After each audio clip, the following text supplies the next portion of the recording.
حركاتهم وهمومهم وعزومهم لله لا للخلق والشيطان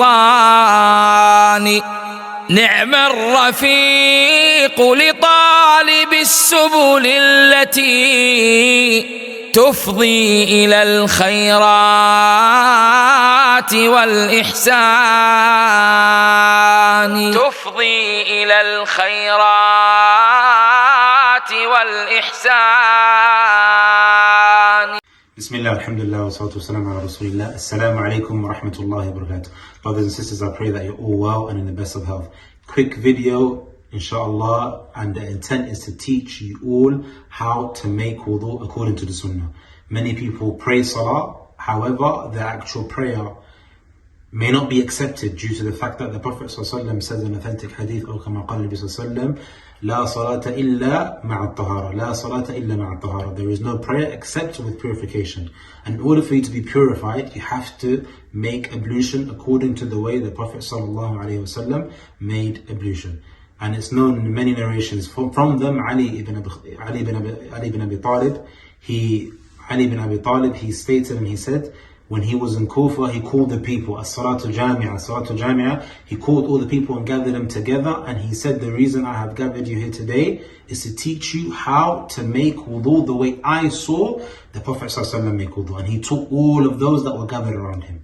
So inshallah, hopefully by this, inshallah in the end, for those that don't know, you will learn how to make wudu the way the Prophet ﷺ made wudu. And if you know already, then it will be as a reminder for you. So inshallah, bismillah, we're going to begin and we'll teach you how to make wudu. Before we actually begin, one thing I wanted to say to you all, bearing in mind that many of us pray salah for long, many of us see it that, I don't need to. There is no haya in the deen. There is no shyness with regards to the affairs of the religion.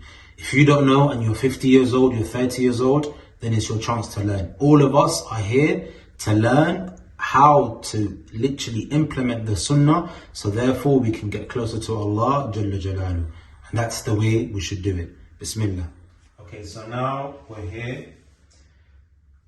When someone wakes up, brothers and sisters, and you're woken up from your sleep, if you intend to make wudu in a basin or some sort of vessel or a big container that has water in it, our beloved Prophet, peace and blessings be upon him, he mentioned, he told us, do not dip your hand in that place. If you've gathered water, let's say for example it's gathered full of water, don't dip your hand straight away from when you've woken up. Why?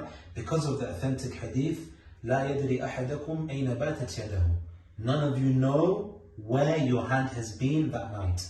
Okay, so therefore when you wake up, wash your hands first if you intend to make ablution in a place where the water has been gathered together in one spot. I hope that makes sense. Now, if you come and, for example, nowadays we have taps, so therefore it's going to be different. So the first thing you do, of course, you say Bismillah. That's the first thing you're supposed to say. Okay, you say that and then you begin. Okay, and this is from the sunnah. So as soon as you've said that, you begin. Now, when we begin, the way many people do it, some of them they think that they just do this and straight away they put water in their mouth. No, that's wrong. As soon as you come and you intend to make wudu and you've said the name of the Almighty, then what you do, you wash your hands 3 times. Now, washing your hand 3 times, many people don't know this. There's something called barajim, okay, where the Prophet, peace and blessings be upon him, has mentioned that from the sunnah is to wash the barajim. Barajim literally means the knuckles. And scientifically it's found that there is germs and bacteria that gather within the people's knuckles.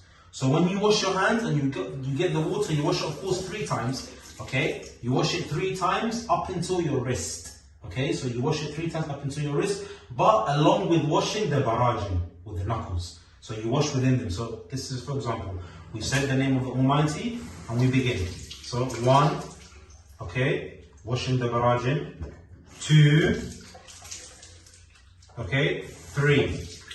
Now, there's 2 things I want to point out before I continue. If you wear a ring or a bracelet or what have you, it's best. It's not wajib, it's not mandatory, but it is better for you to remove it. Why? So that the water can reach, because some people's rings that they have, like mine, if I've taken this off and I literally show you, there's certain parts of the water that it's not actually reached within my little pinky. So it's best for me to remove it. It's not mandatory, but it's from the sunnah. And we're trying to implement the sunnah. So you should remove it. That's the first thing. Secondly, takhleel al-asabi is something that we should do. You should wash in between what? Your fingers when you're making wudu. That's another thing you have to do. So the proper way, I've said Bismillah and then I've started. I've got the water, and we should try and not waste water as well. Okay, washing in between and in the knuckles. That's one. Okay, two. Okay, washing the knuckles as you can see, and three. Okay, that's the beginning. Then afterwards, I'm going to do madmada wal istinshaq, meaning I'm going to gather the water. So each thing we're supposed to do as well, we should try our best not to waste water. I'm going to gather the water, and then I'm going to put, so you do it with your right hand, okay? You do it with your right hand where you put the water, you suck some into your mouth, and then some goes inside your nose, and then you take it out with your left hand. This is from the sunnah. Once again, it's not wajib. You can do it with one, you can do both with right. So you can do it like this. You can do it like that with the right, but the sunnah is to do it like this. Like that. Okay, so that's one. That's me doing one.